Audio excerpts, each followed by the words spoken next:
kekuatan mikro, skala kecil, interaksi autentik, dan konversi. Fokus pada niche spesifik, ahli di satu bidang keilmuan atau minat khusus. Seperti yang saya contohkan sebelumnya, itu adalah David Gadgetin. Dia promosi atau unboxing produk itu barang-barang digital atau elektronik. Jadi personal brandingnya itu masyarakat sudah tahu kalau dia ini membuat konten unboxing atau memperlihatkan barang-barang digital atau elektronik, meskipun ada beberapa videonya yang dia bukan unboxing atau memperlihatkan barang elektronik atau digital, tapi kan rata-rata kontennya dia itu adalah barang digital atau elektronik. Jadi netizen atau masyarakat itu udah melekat banget gitu loh, menganggap dia itu kalau unboxing atau memperlihatkan produk itu ya barang digital atau elektronik gitu. Dan mungkin ada dari beberapa teman-teman yang kalau misalkan mau beli barang atau produk tertentu semisal handphone, terus laptop, dan lain sebagainya, itu pasti ada yang mengunjungi YouTube-nya dulu untuk melihat si David ini rekomendasiin apa sih ke penontonnya gitu. Semisal rekomendasi handphone dengan budget sekian, itu pastinya uh, bikin tertarik netizen juga sih dengan dia membuat konten seperti itu. Terus yang kedua ada kedekatan psikologis, dipersepsikan sebagai teman daring dibandingkan bintang iklan korporat. Nah, kekuatan mikro ini kan dia interaksinya lebih dekat ya dengan netizen atau konsumen, sehingga konsumen itu ngerasa kalau dengan adanya interaksi yang dekat dengan mikro influencer ini, mereka udah seperti teman daring gitu loh, bukan kayak bintang iklan seperti yang saya contohkan sebelumnya. Eee, Tentunya kita susah dong kalau misal kita mau nanya spesifikasi program, maksudnya spesifikasi produk yang dipromosikan oleh mega influencer, contoh seperti Nagita Slavina dan artis-artis lainnya, karena interaksinya itu kecil, teman-teman. Dan karena followersnya mereka juga udah banyak, nggak mungkin kan mereka ngebales pertanyaan netizen tuh satu persatu gitu. Jadi kekuatan mikro itu salah satunya juga adalah interaksinya lebih aktif juga sama penggemarnya. Terus yang ketiga ada tingkat interaksi atau ER tinggi, komentar dan direct messenger atau DM sering dibalas secara personal. Ini kurang lebih penjelasannya sama kayak yang pendekatan psikologis. Dengan uh, mikro influencer ini sering ngebales pertanyaan netizen, itu pastinya interaksinya tinggi. Terus yang terakhir ada hasil akhir, keterbukaan melahirkan rasa percaya yang memicu niat beli atau purchase intention.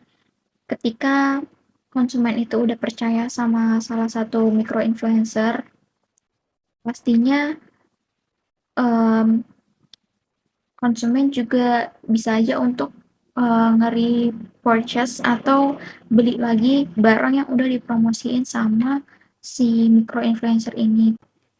Lalu ada kekuatan mega influencer, jangkauan massal, dan prestis instan. Skalabilitas instan, satu konten menjangkau jutaan audiens dalam hitungan jam. Ini faktornya juga adalah karena pengikut atau followers mereka di media sosial itu udah banyak, teman-teman. Dan biasanya mega influencer itu kan di atas 1 juta tuh pengikutnya. Jadi pastinya mereka mengupload satu konten aja itu dalam beberapa jam udah bisa mencakup ribuan atau bahkan jutaan audiens. Terus ada dominasi brand awareness, sangat efektif untuk peluncuran produk massal. Ketika ada suatu brand yang akan melakukan peluncuran produk, itu biasanya mereka memang pakai mega influencer. Kenapa? Karena untuk menjangkau jutaan audiens itu.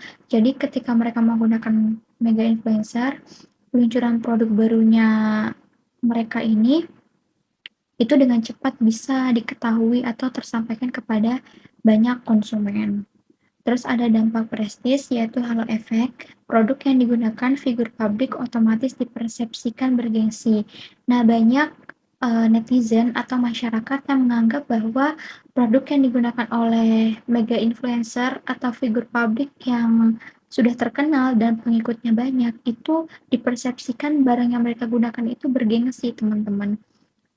Padahal sebenarnya banyak brand-brand atau produk yang endorse mega influencer itu bukanlah produk yang mahal gitu loh. Maksudnya kayak ada beberapa produk yang dipromosikan oleh mega influencer tapi masih bisa dijangkau oleh banyak masyarakat. Yang dimana barang yang mereka promosikan itu bukanlah barang yang uh, kalangan tertentu aja yang bisa beli gitu. Terus ada produksi visual profesional, kualitas aset promosi setara iklan komersional studio besar. Nah, menggunakan mega influencer itu kan pastinya mereka ketika promosi itu kadang effort ya.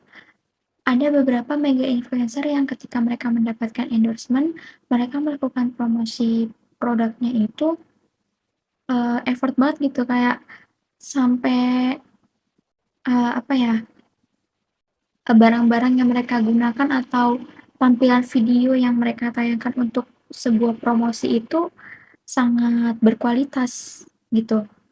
Kayak apa ya, ibaratnya tuh effortnya mereka untuk mempromosikan itu effort banget gitu loh. Bahkan kayak event cosplay, bikin konten-konten yang anti mainstream, konten-konten yang unik gitu. Kayak nggak biasanya kontennya gitu. Setara iklan komersional studio besar.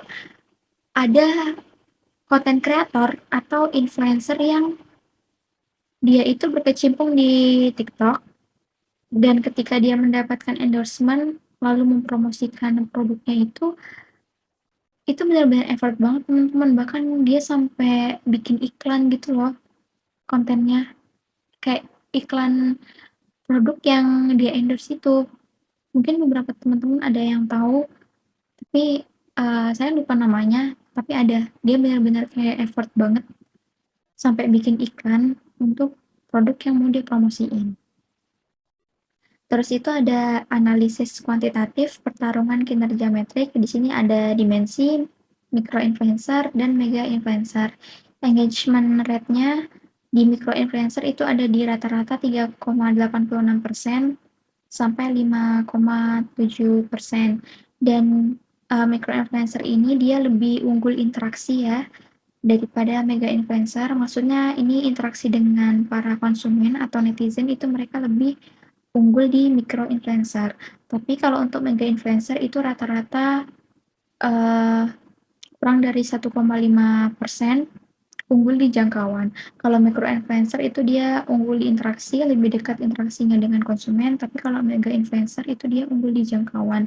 Mega influencer itu bisa menjangkau atau menyampaikan promosinya itu lebih apa ya, lebih meluas gitu teman-teman. Terus di dimensi biaya per interaksi CPI, micro influencer itu di harga 3.000, sangat efisien ya. Dan mega influencer itu ada di 5.000, relatif mahal.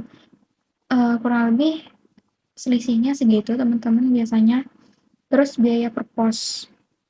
FYI, influencer yang membuat konten dan diposting di sosial media itu ada biaya per postnya teman-teman. Kayak misal contohnya artis besar kayak Ronaldo, terus Lisa Blackpink, dan lain sebagainya. Pokoknya udah terkenal banget. Itu mereka ngeposting satu konten aja itu mereka dapat uang gitu teman-teman. Micro influencer itu biaya per postnya biasanya 1 juta sampai 3 juta rupiah. Mega influencer di angka di atas 12 juta. Bahkan kalau teman-teman nyari tahu, ada beberapa artis atau mega influencer yang bahkan menerima satu endorsement dan melakukan promosi upload konten di media sosial aja itu bayarannya mahal banget. Bahkan ada yang sampai di atas 100 juta gitu.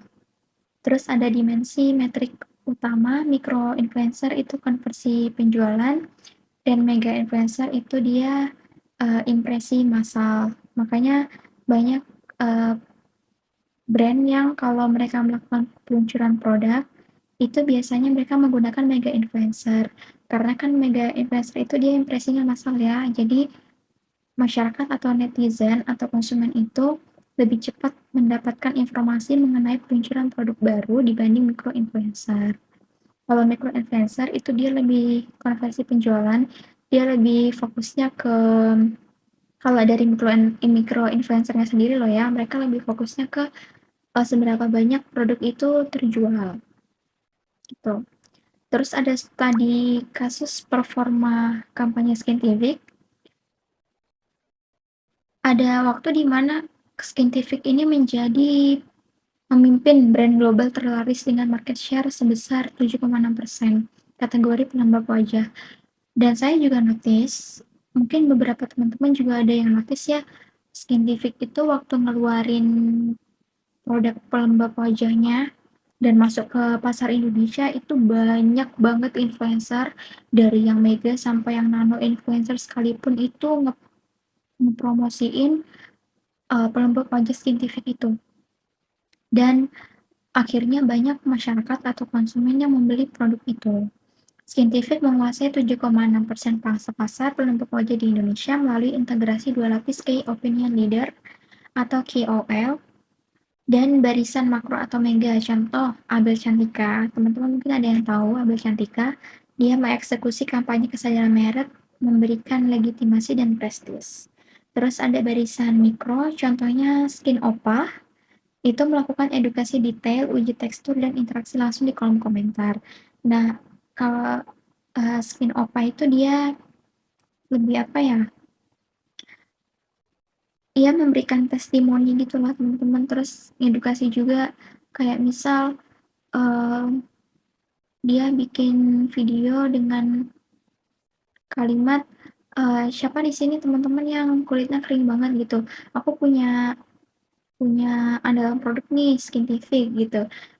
Apa yang disampaikan oleh influencer itu sangat berpengaruh teman-teman terhadap minat konsumen. Kalau makro atau mega itu lebih ke kesadaran merek dan mikro itu lebih ke edukasi dan konversi. Terus mikro itu juga lebih apa ya lebih dekat interaksi langsung di kolom komentar daripada makro atau mega.